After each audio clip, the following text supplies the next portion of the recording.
Hello. सभी को मेरी तरफ से प्यार भरा नमस्कार। आशा करता हूँ सब अच्छे होंगे, तैयारी अच्छे से चल रही होगी। मैं Rohit Kumar UC live channel से आपके लिए नई क्लास लेके आया हूँ। तो ये जो है ये हमारे पास जो भाग है ये 15वां भाग है।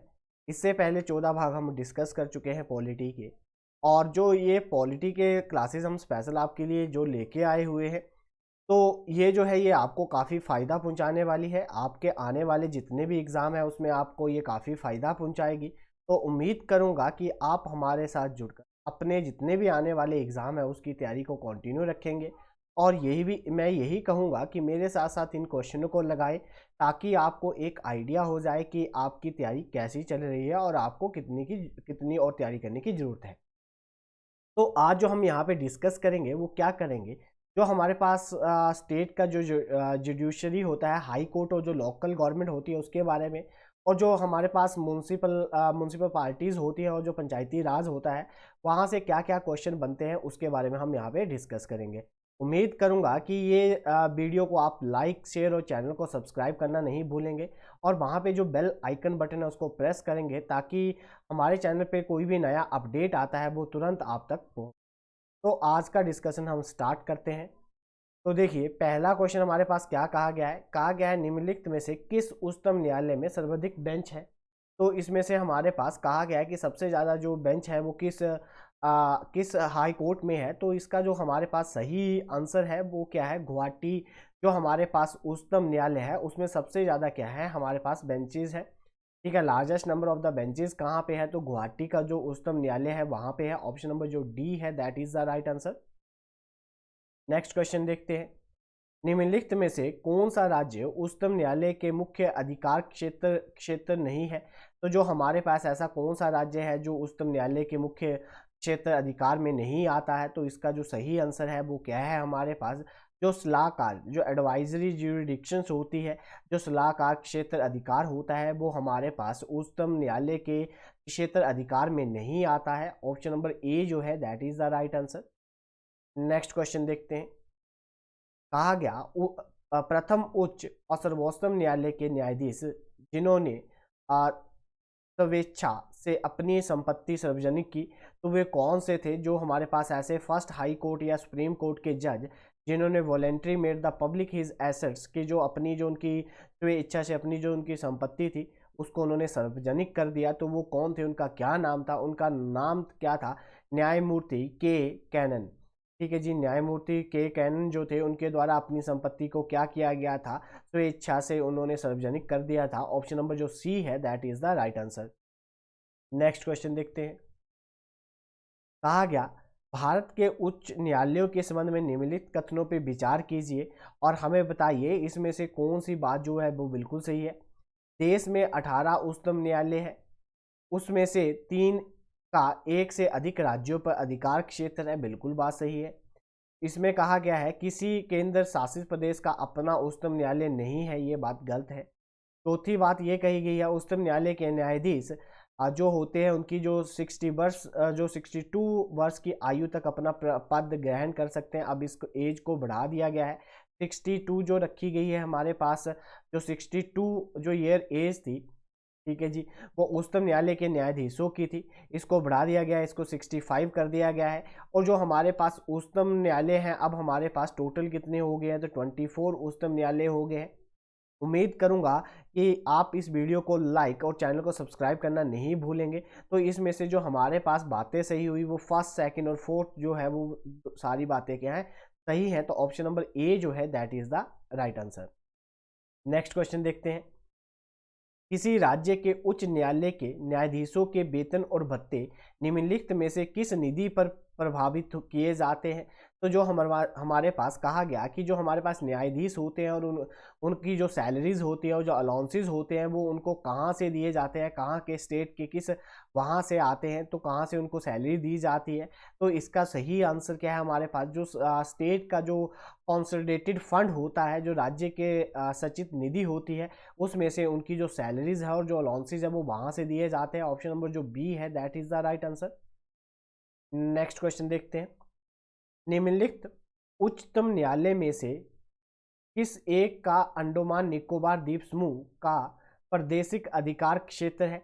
तो ऐसा कौन सा हमारे पास जो अंडमान निकोबार जो है उसका जो उनका जो उच्चतम न्यायालय है वो कहाँ पे आता है, तो वो आता है जी हमारे पास, इसका जो सही आंसर है वो है कोलकाता। ऑप्शन नंबर बी कि जो हमारे पास अंडमान निकोबार आता है वो किस उच्चतम न्यायालय के अधीन आते हैं, तो कोलकाता वेस्ट बंगाल जो है उसके अधीन आते हैं। वेस्ट बंगाल की जो कैपिटल है that is the Kolkata. Option number B is the right answer. Next question देखते हैं। कहा गया है निम्नलिखित कथनों पर विचार कीजिए। जिला का सर्वोच्चतम फौजीदारी न्यायालय जिला और एवं सत्र न्यायाधीश का न्यायालय होता है, बिल्कुल बात सही है। उच्च न्यायालय के परामर्श से राज्यपाल द्वारा जिला न्यायाधीश की नियुक्ति की जाती है, बिल्कुल बात सही है।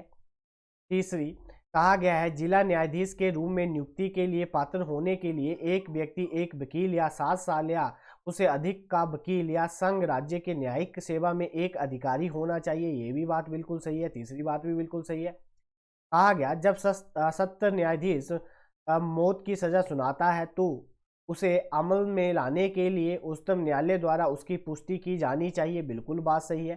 कि अगर जो सत्र न्यायाधीश होता है वो किसी को मौत की सजा देता है तो उसकी जो पुष्टि करता है सबसे पहले वो कौन लाता है, उच्चतम न्यायालय लेके आता है। तो ऑप्शन नंबर जो डी है that is the right answer. सारी की सारी बातें बिल्कुल सही है। नेक्स्ट क्वेश्चन देखते हैं।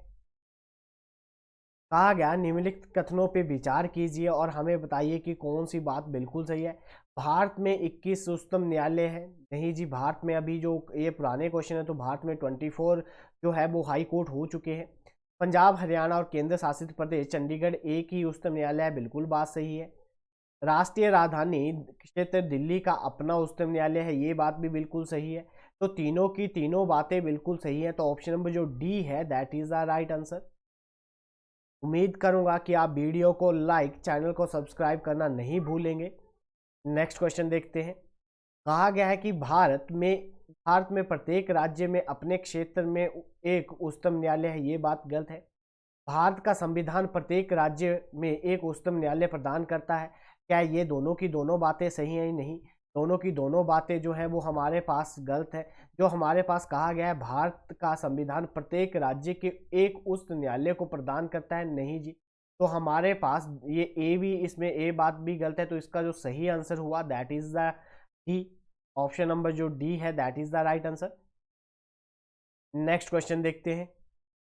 निम्नलिखित कथनों पर विचार कीजिए और बताइए कि कौन सा जो है इसमें बिल्कुल सही है।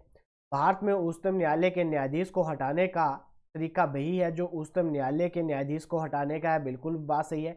इम्पीचमेंट की प्रोसेस चलाई जाती है। कार्यकाल में सेवानिवृत्त के बाद उच्चतम न्यायालय का एक स्थायी न्यायाधीश भारत में किसी भी अदालत में या किसी भी प्राधिकरण के समक्ष वकील या कार्य नहीं कर सकता, बिल्कुल बात गलत है। अगर कोई अपनी पोस्ट से रिटायर हो जाता है तो उनको एडहोक पे रखा जाता है और ये वो किसी भी न्यायालय में क्या कर सकते हैं, अपनी सेवा दे सकते हैं। इसमें कहा गया नहीं दे सकते, तो ये बात गलत होगी। तो इसका हमारे पास ऑप्शन नंबर ए जो हुआ वो सही हो गया। ओनली इसकी एक ही बात सही है जिसमें कहा गया है कि हमारे पास जो उच्चतम न्यायालय के न्यायाधीश को हटाने की प्रक्रिया होती है, ठीक है, वही उच्च न्यायालय के न्यायाधीश को हटाने की प्रक्रिया होती है, वही प्रक्रिया के अकॉर्डिंग उच्चतम न्यायालय के न्यायाधीशों को भी हटाया जाता है, बिल्कुल बात सही है। नेक्स्ट क्वेश्चन देखते हैं। भारत में कितने उच्च न्यायालयों के अधिकार क्षेत्र एक से अधिक राज्यों या केंद्र शासित प्रदेश में शामिल नहीं किए गए हैं, केंद्र शासित प्रदेश में शामिल नहीं किए गए हैं। तो कौन से हैं हमारे पास, इतने कौन से हैं? तो जो हमारे पास दो, ऑप्शन नंबर ए जो है that is the right answer. इन क्वेश्चनों के अकॉर्डिंग जो अभी हमारे पास जो है इसका आंसर क्या हुआ, दूसरा हुआ। नेक्स्ट क्वेश्चन देखते हैं। लोक अदालतों के संदर्भ में निम्नलिखित में से कौन सा कथन सही है? तो जो लोक अदालत होती है उनके रेफरेंस में कौन सी जो बात है वो बिल्कुल सही की गई है। कहा गया है लोक अदालतों के पास पूर्व मुकदमेबाजी चरण के मामलों को निपटाने का अधिकार है, ना कि उन मामलों को जो कि अदालत के समक्ष लंबित है, ये बात गलत है। लोक अदालत उन मामलों से निपट सकती है जो दीवानी प्रकृति के अपराधकारी नहीं है, बिल्कुल बात सही है। ऑप्शन नंबर जो बी है that is the right answer. कि जो हमारे पास लोक अदालत होती है वो उन मैटर के साथ क्या करती है, डील करती है जो civil not crime in the nature, कि ऐसे हैं जो आपराधिक मामलों में नहीं आते, ठीक है, जो नॉर्मल मामले होते हैं तो उनको जो देख सकती है वो लोक अदालत देख सकती है। ये बात बिल्कुल सही कही गई है, ऑप्शन नंबर जो बी है इसका सही आंसर है। नेक्स्ट क्वेश्चन देखते हैं। नगर पालिकाओं की शक्ति, अधिकार और उत्तरदायित्व भारत के संविधान की निम्नलिखित में से किस अनुसूची में सूचित बंद है? कि जो हमारे पास म्यूनसिपल जो हमारे पास म्यूनसिपालिटीज़ होती हैं वो भारत के किस शेड्यूल में लिखा गया है? तो जो हमारे पास म्यूनसिपल पार्टी के बारे में जो शेड्यूल है, उनकी जो शक्तियां हैं वो किस शेड्यूल में बात करती हैं? तो जो 12वीं है, जो 12th है, उसमें लिखा गया है। और इसको कब ऐड किया गया था भारत के संशोधन में? जब 73 हमारे पास कॉन्स्टिट्यूशनल अमेंडमेंट, संविधान संशोधन किया गया था 1992 में, तब हमारे पास 70 जो हमारे पास 4, जब 74 संविधान संशोधन किया गया था 1992 में, उसके अकॉर्डिंग जो हमारे पास जो म्यूनसिपालिटीज़ थी उनको ऐड किया गया था 12वें शेड्यूल में। तो ऑप्शन नंबर जो डी है that is the right answer. Next question देखते हैं। भारत के प्रथम नगर निगम की स्थापना कहाँ हुई थी? तो भारत की पहली जो म्यूनसिपल कॉरपोरेशन खोली गई थी वो कहाँ खोली गई थी? तो ब्रिटिश के द्वारा खोली गई थी। और कहाँ पे खोली गई थी? मद्रास में खोली गई थी। ऑप्शन नंबर जो डी है that is the right answer. Next question देखते हैं। भारत का जो 74 संशोधन अधिनियम 1993 में उल्लेख किया गया है। तो जो हमारे पास 1993 में इसको उल्लेख किया गया है, जो हमारे पास इसमें क्या लाया गया था हमारे पास? तो हमारे पास इसमें क्या ऐड किया गया था? नगर पालिकाएं लेके आए थे। मैंने आपको बोला कि जो संविधान संशोधन किया गया था 1993 में 74 संशोधन किया गया था, उसके अकॉर्डिंग जो हमारे पास म्यूनसिपल कॉरपोरेशन आई थी, जिनको किस शेड्यूल में रखा गया था? तो जो 12वां जो शेड्यूल है उसमें इनको ऐड किया गया था। ऑप्शन नंबर जो डी है that is the right answer. Next question देखते हैं। भारतीय संविधान में नगर पालिका और पंचायत के संबंध में प्रावधान किस वर्ष में लिए गए थे? तो जो हमारे पास ये जो प्रावधान लेके आए थे, तो इसका जो सही आंसर है हमारे पास वो है ऑप्शन नंबर बी। ठीक है, जो हमारे पास अमेंडमेंट की गई थी वो की गई थी 73rd और 74th जो हमारे पास अमेंडमेंट की गई थी वो 1992 में की गई थी। और इनको इम्प्लीमेंट कब किया गया था? जब इनको मतलब लाया गया था, तब कब लाया गया था? 1993 में इनको लेके आए थे। ऑप्शन नंबर जो बी है that is the right answer. Next question देखते हैं। एक कॉलेज छात्र अपने शहर की नगर परिषद के लिए निर्वाचित होना चाहता है। उनके नामांकन की वैधता अन्य बातों के साथ साथ इस महत्वपूर्ण शर्त पर भी निर्भर करेगी कि अगर कोई कॉलेज का बंदा है और वो नगर परिषद के इलेक्शनों में शामिल होना चाहता है, तो उनका जो नामांकन है वो किस पे टिका होता है, उसमें कौन कौन सी बातें हैं जो उसकी कंडीशंस को वो फॉलो करे, तो वो कौन कौन सी है? वे अपने कॉलेज के प्रिंसिपल की अनुमति प्राप्त करता है। अगर उसको उसकी तो ये बात गलत है। वे एक राजनीतिक दल का सदस्य होना चाहिए? नहीं जी। उसका नाम मतदाता सूची में होना चाहिए? बिल्कुल बात सही है। कि वो क्या होना चाहिए? उसका जो नाम है, जो वोटिंग लिस्ट होती है उसमें उसका नाम होना चाहिए, तो वो नामांकन भर सकता है नगर परिषद में इलेक्शन लड़ने के लिए। ऑप्शन नंबर जो सी है इसका सही आंसर है। नेक्स्ट क्वेश्चन देखते हैं। पंचायती राज के कामकाज की समीक्षा के लिए 1977 में नियुक्त एक समिति का अध्यक्ष थी। ठीक है जी, जो हमारे पास एक 1977 में एक क्या बनाई गई थी? समिति बनाई गई थी जो क्या करती? पंचायती राज के कामकाज की समीक्षा करती, तो रिव्यू करती उस वर्क को। तो उस जो वो हमारे पास जो कमेटी बनाई गई थी, उस कमेटी के अध्यक्ष कौन थे? तो उसके अध्यक्ष कौन थे? अशोक मेहता। ऑप्शन नंबर जो बी है that is the right answer. ठीक है जी, 1977 में एक कमेटी बनाई गई थी किसके लिए? पंचायती राज के कामकाज को देखने के लिए। जो पंचायती राज के कामकाज को देखने के लिए जो हमने कमेटी बनाई थी, उस कमेटी के जो अध्यक्ष थे वो कौन थे? तो अशोक मेहता कमेटी थी। ऑप्शन नंबर जो बी है that is the right answer. और ये जो कमेटी है ये बड़ी बार पेपर में पूछी जा चुकी है। जो पब्लिक सर्विस कमीशन जो के एग्ज़ाम जो होते हैं उसमें ये क्वेश्चन बड़ी बार रिपीट हो चुका है कि अशोक मेहता कमेटी किससे रिलेटेड है। तो वो किससे रिलेटेड है कि रिव्यू वर्किंग ऑफ द पंचायती राज, कि जो हमारे पास कामकाज होता है पंचायती राज की उसको समीक्षा करने के लिए इस कमेटी को फॉर्म किया गया था। नेक्स्ट क्वेश्चन देखते हैं, भारतीय संविधान के किस अनुच्छेद में पंचायती राज संस्थान का प्रावधान है।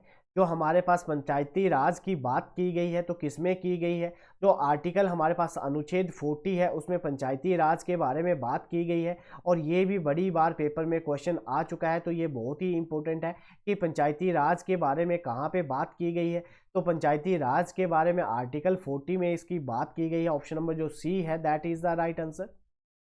नेक्स्ट क्वेश्चन देखते हैं, कहा गया है सत्ता के जो हमारे पास विकेंद्रीकरण के लिए गांधी जी के समर्थन का क्या कारण था। कि जो हमारे पास रीजन था Gandhi ji support the decentralization of the power, कि गांधी जी क्या चाहते थे कि जो हमारे पास सत्ता है उसका क्या कर दिया जाए, उसको डिसेंट्रलाइज कर दिया जाए। तो उनका इसके पीछे उनका क्या कारण था, वो ऐसा क्यों करना चाहते थे। तो जो हमारे पास डिसेंट्रलाइजेशन जो थी, जो हमारे पास विकेंद्रीकरण था, वो लोकतंत्र में लोगों की अधिक भागीदारी सुनिश्चित करता है। बिल्कुल बात सही है। ऑप्शन नंबर जो ए है कि जो हमारे पास लोगों के द्वारा सरकार चुनी जाती है उसमें लोगों की पार्टिसिपेशन ज़्यादा हो जाती है, क्योंकि लोकतंत्र का मतलब होता है कि लोगों के द्वारा चुनी गई सरकार, तो उसमें लोगों की जो है भागीदारी ज़्यादा होनी चाहिए, उसको सुनिश्चित करता है। इसीलिए जो हमारे पास पावर थी उसको डिसेंट्रलाइज कर दिया था गांधी जी के समर्थन पे। तो ऑप्शन नंबर ए जो है that is the right answer. Next question देखते हैं, निम्नलिखित में से कौन पंचायती राज संस्था नहीं है। तो इसमें से जो है हमारे पास जो पंचायती राज के अंडर नहीं आती है वो कौन सी है। ग्राम सभा आती है, बिल्कुल बात सही है। ग्राम पंचायत भी आती है, जो न्याय पंचायत होती है वो भी आती है। ग्राम सहायक समिति जो होती है, जो ग्राम कोऑपरेटिव सोसाइटी होती है, वो पंचायती राज के अधीन नहीं आती है। ऑप्शन नंबर जो डी है that is the right answer. Next question देखते हैं, जो हमारे पास बलवंत राय मेहता समिति ने सुझाव दिया कि पंचायती राज की संरचना में शामिल होना चाहिए। कि जो हमारे पास इम्पोर्टेंट है, जो हमारे पास बलवंत राय मेहता कमेटी थी, और ये भी बड़ी बार पेपर में क्वेश्चन पूछा जा चुका है कि बलवंत राय मेहता कमेटी किससे रिलेटेड थी। तो उन्होंने क्या कहा था कि गांव, ब्लॉक और जिला स्तर पर कि जो हमारे पास जो पंचायती राज होना चाहिए वो कहाँ पे होना चाहिए, गांव में होना चाहिए, ब्लॉक पे इलेक्शन होनी चाहिए, ब्लॉक पे के इलेक्शन भी होते हैं और जिला परिषद के जिला स्तर पे भी होते हैं। तो पहले तो ग्राम के प्रधान होंगे, फिर ब्लॉक के इलेक्शन होंगे और जिला स्तर पे भी इलेक्शन होंगे। तो इन्होंने इस बात को आगे रखा था कि पंचायती राज की संरचना में ये चीज़ें भी शामिल होनी चाहिए। ऑप्शन नंबर जो ए है that is the right answer. Next question देखते हैं, जवाहर रोजगार योजना का जो हमारे पास इम्प्लीमेंट किया गया था वो किसके अधीन किया गया था, क्या मतलब था उसका, वो कहाँ पे यूज़ की जाती, जवाहर रोजगार योजना कहाँ पे दी जाती। तो इसका जो हमारे पास सही आंसर है ग्राम पंचायत में। ऑप्शन नंबर ए है। जो जवाहर रोजगार योजना रखी गई थी वो किससे रिलेटेड थी, इम्प्लीमेंट की गई थी, तो वो कहाँ पे इम्प्लीमेंट की गई थी, ग्राम पंचायत में इम्प्लीमेंट की गई थी। ऑप्शन नंबर जो ए है that is the right answer. Next question देखते हैं, भारत में पंचायती राज व्यवस्था की शुरुआत कब हुई।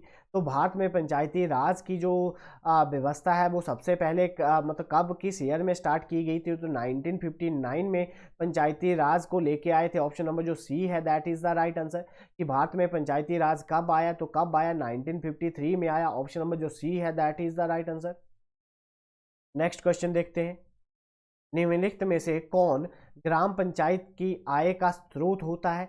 तो जो ग्राम पंचायत की आय का जो स्रोत होता है वो क्या होता है, जो हम टैक्स लेते हैं, जो लीवी कर्तव्य होते हैं, जो ड्यूटीज़ होती है। ऑप्शन नंबर जो डी होता है that is the right answer. कि जो लीवी ड्यूटी लगाई जाती हैं उस पर जो टैक्स होता है वो ग्राम पंचायत की इनकम का सोर्स होता है। बिल्कुल बात सही है। ऑप्शन नंबर जो डी है इसका सही आंसर है। नेक्स्ट क्वेश्चन देखते हैं, ग्राम पंचायत के सभी दैनिक कार्य निम्नलिखित में से किस राज्य में इलेक्ट्रॉनिक प्रणाली पर संचालित किए जा रहे हैं और वेब आधारित है। भारत में पहली बार किसी पंचायत में ऐसा किया जा रहा है। तो ये कौन सी पंचायत है जिसमें ऐसा किया जा रहा है, जिसमें सारे के सारे जो काम है वो और डिजिटली होते हैं, डिजिटली ऑपरेट किए जाते हैं, इलेक्ट्रॉनिक सिस्टम पे किए जाते हैं। तो ऐसी कौन सी पंचायत है जिसमें ये सबसे पहले इम्प्लीमेंट किया गया था? तो कहाँ किया गया था? केरल में। ऑप्शन नंबर ए जो है that is the right answer, कि सारे के सारे जो काम है वो इलेक्ट्रॉनिकली और वेब आधारित है, वेब मतलब ऑनलाइन किए जाते हैं, वेब बेस्ड है। तो ऑप्शन नंबर जो ए है that is the right answer. Next question देखते हैं। भारत के संविधान ये आदेश देता है कि पंचायती राज के चुनाव कितने अंतराल के बाद नियमित रूप से होने चाहिए? तो जो हमारे पास भारत के संविधान में ये कहा गया है कि जो पंचायती राज के इलेक्शन है वो हर 5 साल के बाद होने चाहिए। ऑप्शन नंबर जो डी है that is the right answer, कि पंचायती राज के इलेक्शन कितने सालों बाद होने चाहिए? 5 सालों के बाद होनी चाहिए। ऑप्शन नंबर डी इसका सही आंसर है। नेक्स्ट क्वेश्चन देखते हैं। भारत के संविधान 73वें संशोधन संबंधित है। जो हमारा 73वां संशोधन किया गया था 1992 में किया गया था, उस संशोधन में हमारे पास क्या कहा गया था? जो नगर पालिकाएं हैं उसके बारे में बात कही गई थी। ऑप्शन नंबर जो जो हमारे पास 73 जो संशोधन किया गया था 1992 में, तो पंचायती राज के बारे में बात की गई थी। ऑप्शन नंबर जो ए है that is the right answer. ठीक है, उसमें किसकी बात की गई थी? पंचायती राज की बात की गई थी। और 74th जो संशोधन किया गया था उसमें किसकी बात की गई थी? नगर पालिका की बात की गई थी। याद रखना, और ये बड़ी बार पेपर में क्वेश्चन पूछे जा चुके हैं। उम्मीद करूंगा कि आप वीडियो को लाइक, चैनल को सब्सक्राइब करना नहीं भूलेंगे, और वहाँ पे जो बेल आइकन बटन है उसको जरूर प्रेस करेंगे, ताकि हमारे चैनल पे कोई भी नया अपडेट आता है वो तुरंत आप तक पहुँच जाए। नेक्स्ट क्वेश्चन देखते हैं। पंचायती राज के संदर्भ में ग्राम सभा के बारे में निम्नलिखित में से कौन सी बात जो है वो बिल्कुल सही है? कहा गया ये पंचायती राज का सबसे ऊपर स्तर होता है। नहीं जी। इसमें ग्राम पंचायत के अधिकार के क्षेत्र में रहने वाले सभी मतदाता शामिल होते हैं। नहीं जी। ये कार्यकारी निकाय जिसमें ग्राम पंचायत के चयनित प्रतिनिधि शामिल होते हैं। नहीं जी। इसमें ग्राम पंचायत के सभी वयस्क पुरुष शामिल होते हैं। बिल्कुल बात सही है। ठीक है जी। ऑप्शन नंबर जो हमारे पास डी है that is the right answer, कि जो हमारे पंचायती राज है उसमें ग्राम सभा के बारे में बात की गई है। तो उसमें से कौन सी बात सही है? तो ऑप्शन नंबर जो डी है that is the right answer, जो वयस्क होंगे। It consist of the old adult male in the gram panchayat. बिल्कुल बात सही है। ऑप्शन नंबर जो डी है that is the right answer, क्योंकि ये पुराने जो हमारे पास क्वेश्चन थे उसके अकॉर्डिंग क्वेश्चन पूछा गया है। अभी तो हमारे पास सभी को इक्वल अपॉर्चुनिटी मिलती है, तो सभी इसको रिप्रेजेंट कर सकते हैं। तो ऑप्शन नंबर जो डी है that is the right answer. Next question देखते हैं। भारत के संविधान में से कौन सा संशोधन पंचायती राज को सुदृढ़ीकरण के मुद्दे से संबंधित है? कि जो हमारे पास ऐसा कौन सा अमेंडमेंट था जिसमें पंचायती राज को क्या किया गया था? स्ट्रेंथिंग की गई थी, उसको मजबूत किया गया था। तो ऐसा जो संशोधन किया गया था वो 73 संशोधन किया गया था। कब किया गया था? 1992 में संशोधन किया गया था।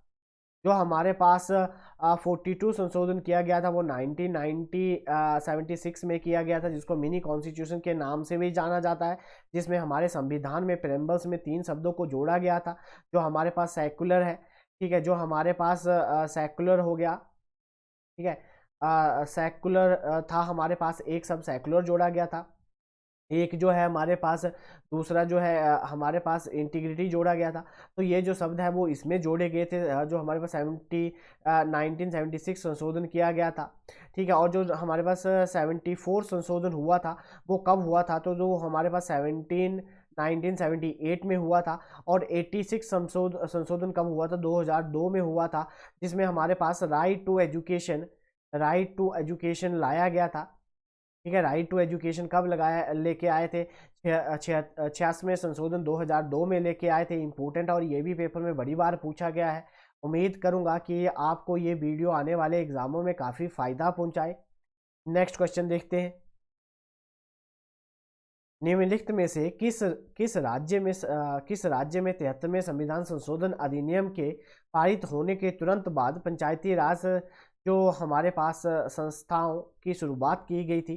कि जो हमारे पास जब 73वां संविधान संशोधन हुआ था उसके तुरंत बाद ही हमारे पास क्या किया गया था? किस स्टेट में सबसे पहले पंचायती राज को इंट्रोड्यूस किया गया था? ऐसी कौन सी स्टेट थी जिसमें ये काम किया गया था? तो कर्नाटका। ऑप्शन नंबर जो ए है that is the right answer.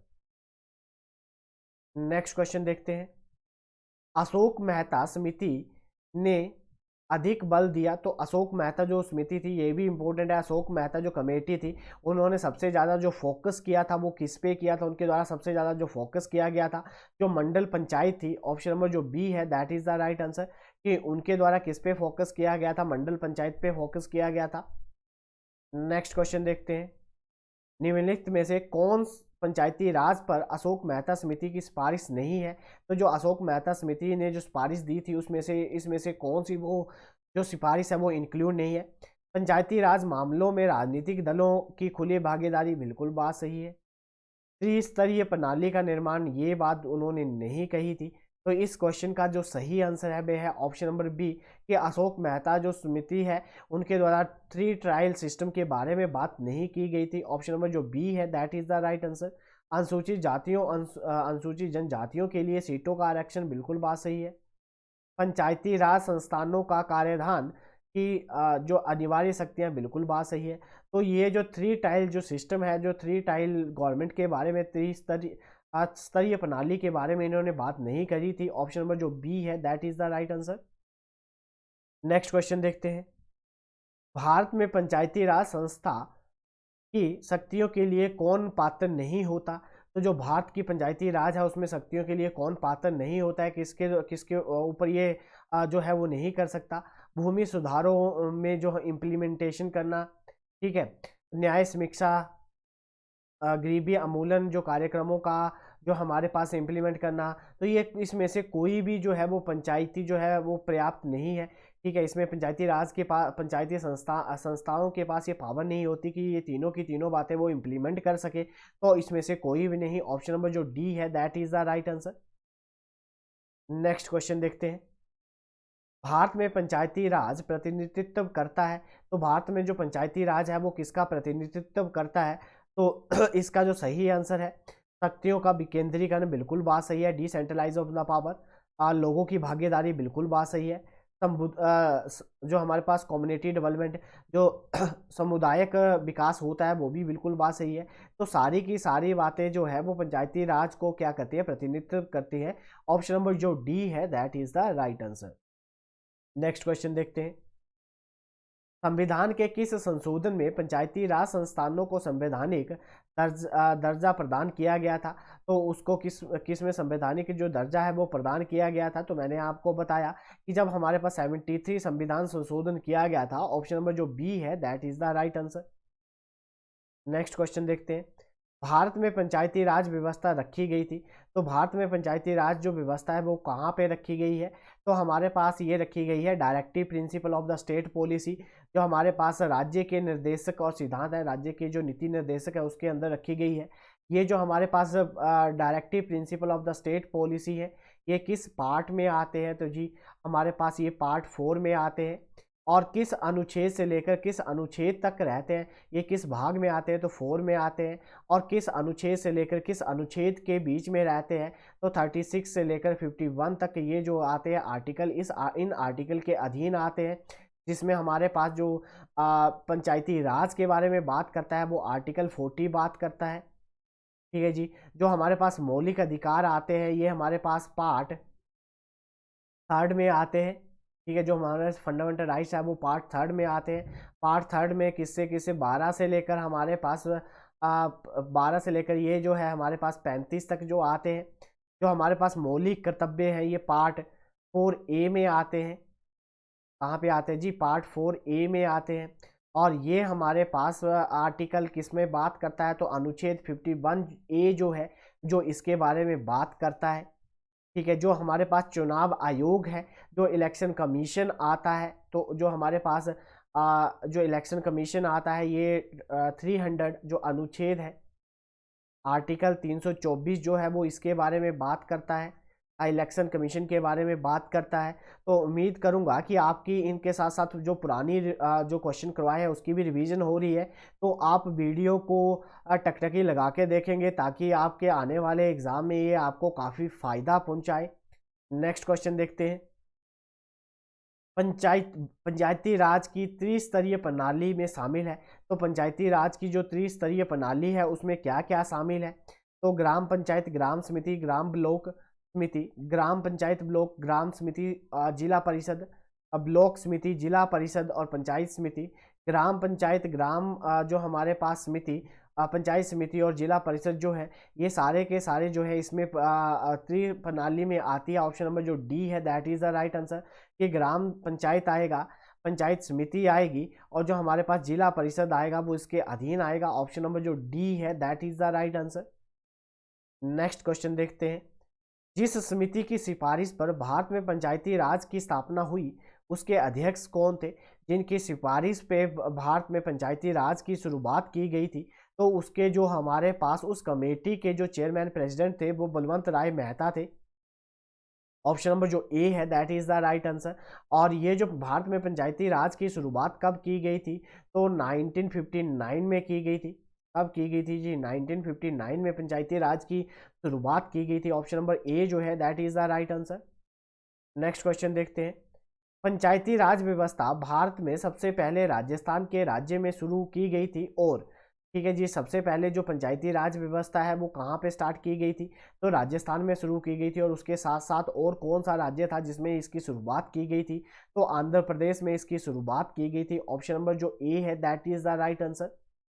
उम्मीद करूंगा कि आप वीडियो को लाइक, चैनल को सब्सक्राइब करना नहीं भूलेंगे और वहां पे जो बेल आइकन बटन है उसको प्रेस जरूर करेंगे ताकि हमारे चैनल पे कोई भी नया अपडेट आता है वो तुरंत आप तक पहुंच जाए। नेक्स्ट क्वेश्चन देखते हैं।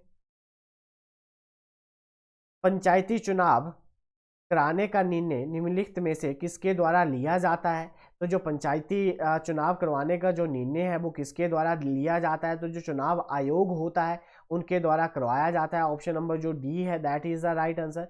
कि जो हमारे पास स्टेट इलेक्शन कमीशन होगा उनके द्वारा क्या लिया जाएगा? उनके द्वारा ही ये डिसीजन लिया जाता है कि पंचायत के इलेक्शन करवा रहे हैं, उनके द्वारा इनको करवाया जाता है, जो स्टेट इलेक्शन कमीशन होता है। ऑप्शन नंबर जो डी है that is the right answer. Next question देखते हैं।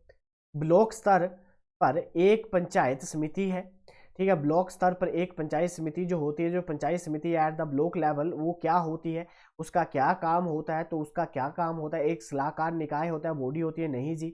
एक प्रशासनिक प्राधिकरण होता है, बिल्कुल बात सही है। जो हमारे पास एन एडमिनिस्ट्रेटिव अथॉरिटी होती है। ऑप्शन नंबर जो बी है that is the right answer.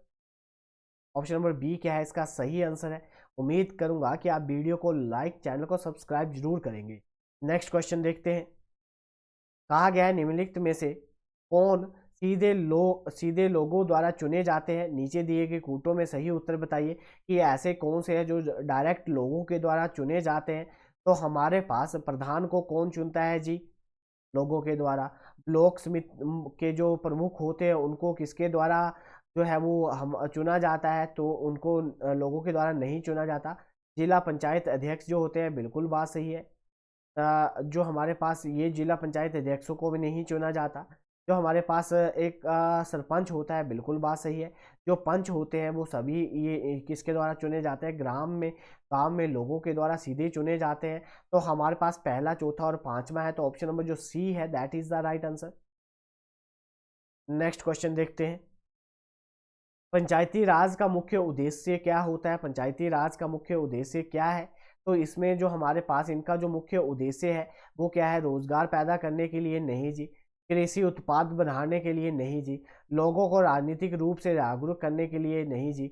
लोगों का जो हमारे पास विकासमत प्रशासन में भागीदारी बनाने के लिए, बिल्कुल बात सही है।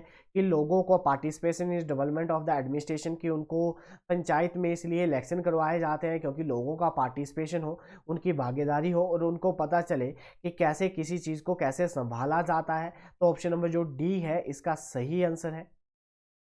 नेक्स्ट क्वेश्चन देखते हैं। पंचायती राज व्यवस्था में न्याय पंचायत के पास राज्य के अलावा कार्यवास देने की कोई शक्ति नहीं होती। तो जो हमारे पास पंचायती राज व्यवस्था में न्याय पंचायत के पास राज्य के अलावा कारावास देने की कोई शक्ति नहीं है। तो वो किसके पास नहीं है? इसका जो सही आंसर है वो है जम्मू कश्मीर। ऑप्शन नंबर जो बी है that is the right answer. Next question देखते हैं। नेक्स्ट क्वेश्चन में हमारे पास क्या कहा गया है? निम्नलिखित में से किस भारतीय राज्य में कोई भी पंचायती राज संस्थान नहीं है? तो ऐसा कौन सा राज्य है जहाँ पे पंचायती राज नहीं चलता है? तो वहाँ पे नागालैंड जो है, वहाँ पे जो है उनका खुद का, हमारे पास उनका खुद का एडमिनिस्ट्रेशन होता है उनके द्वारा और ये सारे के सारे प्रेसिडेंट के अंडर आते हैं। और ये जो है हमारे पास स्पेशल प्रोविज़न दिया गया है इनको, और ये जो है हमारे पास किस शेड्यूल में आते हैं, तो 5th शेड्यूल में इनके बारे में बात की गई है। जो 5th शेड्यूल है उसमें ये सारे के सारे जो इनको स्पेशल प्रोविज़न दिया गया है, और ये सारे के सारे किसके अंडर आते हैं, गवर्नमेंट ऑफ जो हमारे पास प्रेसिडेंट के अंडर आते हैं। जो ट्राइबल शेड्यूल होते हैं, जो आर्टिकल जो हमारे पास शेड्यूल किस में आते हैं, 5th में आते हैं। ऑप्शन नंबर जो डी है that is the right answer. Next question देखते हैं। पंचायत के राजस्व में निम्नलिखित स्रोतों पे विचार कीजिए। तो पंचायत में जो पैसा आता है, जो रेवेन्यू आता है, वो कहाँ से आता है, कैसे आता है, तो इसका जो हमारे पास सही आंसर क्या होगा। कहा गया है कि वित्त आयोग द्वारा स्थानीय प्राधिकरण और अनुदान, बिल्कुल बात सही है। कि local authority granted by the finance commission, बिल्कुल बात सही है। Assessment by the central cooperative bank, बिल्कुल बात सही है। केंद्रीय सहकारी जो बैंक होते की सहायता द्वारा, केंद्र प्रायोजित परियोजनाओं के आवंटन के द्वारा, बिल्कुल बात सही है। राज्य वित्तीय आयोग आवंटन के द्वारा, बिल्कुल बात सही है। जो allocation of the state financial commission, बिल्कुल बात सही है। नबार्ड बैंक नहीं है इसमें। तो ऑप्शन नंबर जो सी है that is the right answer. कि जो हमारे पास पैसा आता है पंचायत में, वो कहाँ कहाँ से आता है उसके बारे में यहाँ पे बात की गई है। कि हमारे पास जो पंचायत में पैसा आएगा वो फाइनेंस कमीशन ग्रांट करेगा, या जो सेंटर की कोऑपरेटिव बैंक है वो देंगे, या स्पॉन्सर स्कीम जो सेंटर के द्वारा स्पॉन्सर की जाती है स्कीम उनके द्वारा, और जो हमारे पास स्टेट फाइनेंशियल कमीशन होता है उनके द्वारा। ऑप्शन नंबर जो सी है इसका सही आंसर है। नेक्स्ट क्वेश्चन देखते हैं। निम्नलिखित में से किस समिति ने पंचायती राज को संवैधानिक स्थिति प्रदान करने की सिफारिश की थी। तो ये किसके द्वारा थी। जो हमारे पास कॉन्स्टिट्यूशनल पोजीशन दी गई थी पंचायती राज को, तो ये जो रिकमेंडेशन थी वो किस कमेटी के द्वारा दी गई थी।